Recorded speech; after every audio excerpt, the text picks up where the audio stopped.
morning, everyone. For those of you who don't know me, my name is John Reed. I'm one of the youth leaders here at Groton Bible Chapel, currently for the up-and-coming 9th grade guys.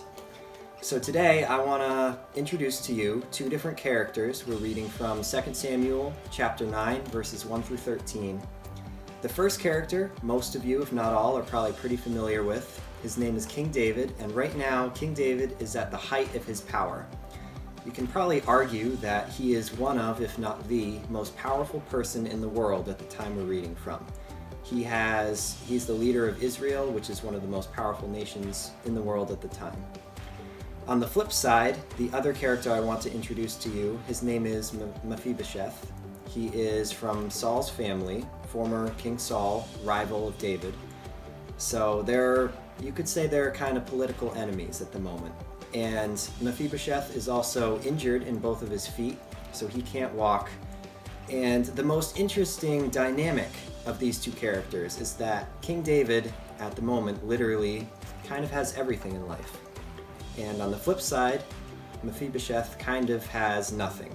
Nothing to offer David, nothing to give David. And yet we see a very interesting dynamic result between them. And I'm going to give you a second now. I'm going to put the reference up on the screen and I'm going to have you read.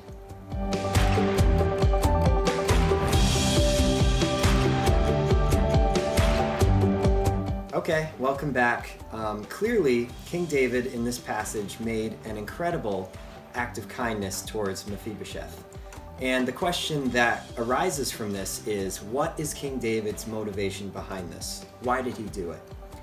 And I want to share with you 3 different points that illustrate exactly what kind of act this is that David made. Point number 1 is quite simply that King David didn't have to do this act at all. There is no reason that he needed to impress or get the favor of the people of Israel. He already has that. And he also has no reason to get the favor of, the descendants of Saul. Obviously, it helps, but there was no personal motivation that caused David to do this. Point number 2, David didn't have to go out there and meet Mephibosheth by himself. He could have easily sent one of his many servants or a group of his servants to do his work for him. But instead, the very busy King David took the time to go out himself and visit this man. Point number 3, and perhaps the most interesting, is that David gave this man so much. Like 71 servants is an amazing honor in and of itself. But on top of that, David gave Mephibosheth a permanent spot at the king's table, which is arguably the greatest honor a man can receive. And so why did he do this? Mephibosheth had nothing to offer David. He was a political rival, and he was often shunned by the other people around him because in that time it was generally regarded that someone who was injured, Mephibosheth was injured in both of his feet, someone who was injured in that way was a sinful man and was to be shunned. Obviously that's not the case, but that was the culture at the time. So why did David do this? And the answer is, there was no personal motivation behind it. David did this as a pure, sincere act of kindness from God. And it's an amazing example of putting someone else, especially your enemy from a rival family, above oneself. And now let's flip the table and look at our own lives, kind of in the same way or in a similar way. What motivation do we have when we go out and act kindly towards others? Very oftentimes I find that the motivation we have is to impress someone or appease a group of our friends, or maybe it's someone who's able to give you, maybe it's a teacher can give you a good grade, or your coach can put you up on your sports team a little bit higher. Maybe it's that. Maybe the reason we do it is for our own benefit. Thought process of being so self-centered and self-motivated to do our own thing and to seek out our own ways to better ourselves through our actions.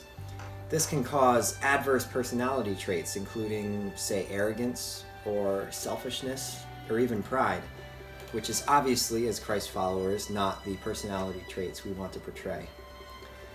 Another very similar example, just like David sort of ruled over everything and Mephibosheth had nothing to offer him, in the same way is our relationship between God and ourselves. We obviously have nothing we can really offer God. The best we can do is to love Him and to serve Him with all of our hearts. And yet God, all the time, is very willing to forgive us and allow us to, eat at His table, in the same words as David. Allow Him to come into our lives and love Him and serve Him in the same way. I like to refer to this as an unconditional act of kindness. Something that doesn't have a condition on it, like, oh, there's a condition that I will benefit from doing this act of kindness. Well, that's not what we want to strive for. Truly putting another person or other people over ourselves consists of an unconditional act of kindness. Something that we go into, we make the action, expecting no benefit for ourselves out of it. That's an unconditional, true, sincere act of kindness. So I have a couple questions that we can ask ourselves here. I'm going to put them up on the screen in a second, and I want to challenge you guys to think about how we can implement an unconditional act of kindness into our own lives, in our families, in our schools, in our lives in general. So thank you for listening. Do answer those questions, and I will see you guys soon.